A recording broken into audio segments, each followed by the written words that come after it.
Hello दोस्तों, नमस्कार। कृषक इंडिया, कृषक भारत के एक और नए वीडियो में आपका स्वागत है।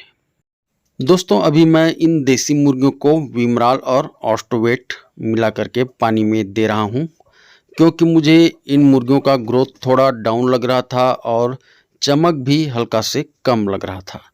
तो इसलिए मैंने ऑस्टोवेट और विमराल मिला करके दिया है। विमराल से ग्रोथ अच्छा होता है, मुर्गियों का दाना पचता है उनके शरीर में। और ऑस्टोवेट होता है कैल्शियम, तो कैल्शियम से हड्डी मजबूत होता है, तो मुर्गियां भी मजबूत होती हैं।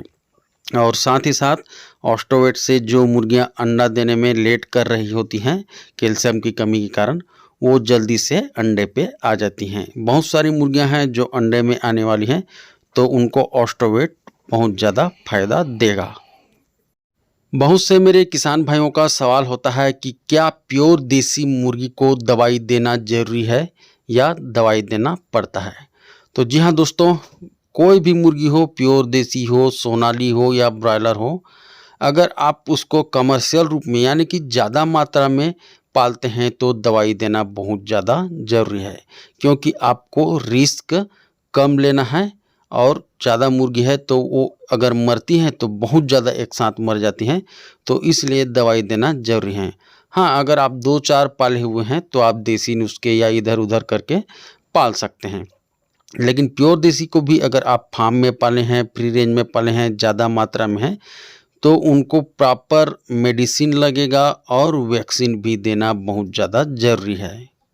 साथियों, जिस तरह से हम सोनाली, एफएफजी या तो फिर डीपी इस तरह के ब्रीड के छोटे चूजे को लाते हैं और 2 से 3 दिन तक लगातार उनको टेट्रासाइक्लिन या लिक्सन इस तरह से एंटीबायोटिक देते हैं, उसी तरह से जब प्योर देसी के चूजे अंडों से निकलते हैं तो 2 से 3 दिन तक एंटीबायोटिक देना है, क्योंकि उस टाइम उनका इम्यूनिटी पावर कम होता है और उनको बीमारी लगने के चांसेस होते हैं। तो छोटे चूज़ों को जिस तरह से हम एंटीबायोटिक देते हैं, उसी तरह से प्योर देसी मुर्गी के चूज़ों को भी एंटीबायोटिक देना है। और जब एक बार प्योर देसी के चूजे बड़े हो जाते हैं, जो इस वीडियो में आप देख रहे हैं थोड़ा 1 पाव साइज या आधा किलो साइज के हो जाते हैं, तो फिर आप बिंदास हो जाइए। इनको बहुत ही कम बीमारी लगता है, या तो साल 2 साल में आपके फार्म में एक आध बार कुछ बीमारी दिख गया तो बहुत है।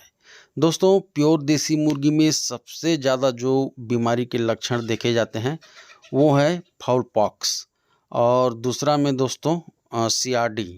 ये जो बीमारी मैंने अभी तक अपना अनुभव किया है, अगर नमी हो जाता है सेट के अंदर में तो CRD हो जाता है। और ज़्यादा गर्मी के कारण जब मुर्गियाँ जहाँ पर ज़्यादा पानी है, कीचड़ है, उधर घूमती हैं तो उनको फाउल पॉक्स हो जाता है। तो इन 2 बीमारियों से ज़्यादातर अपने मुर्गियों को बचाने की ज़रूरत होती है।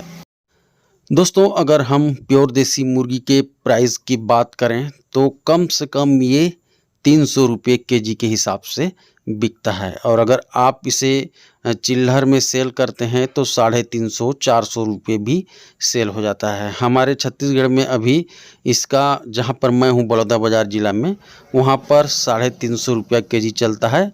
और कई जगहों पर जैसे रायपुर है, महासमुंद है, जो बड़े सिटी हैं वहाँ पर 400 रुपये भी अभी बिक रहा है। दोस्तों, प्योर देसी मुर्गी पालन जो जल्दी जल्दी पैसा कमाना चाहते हैं उनके लिए नहीं है। इसमें आपको पेशेंस बना करके रखना पड़ता है, क्योंकि ये 1 किलो होने में लगभग 5 से 6 महीना ले लेता है। तो उतना दिन अगर आप शांति बना करके अपना काम कर सकते हैं तो प्योर देसी मुर्गी पालन कीजिए।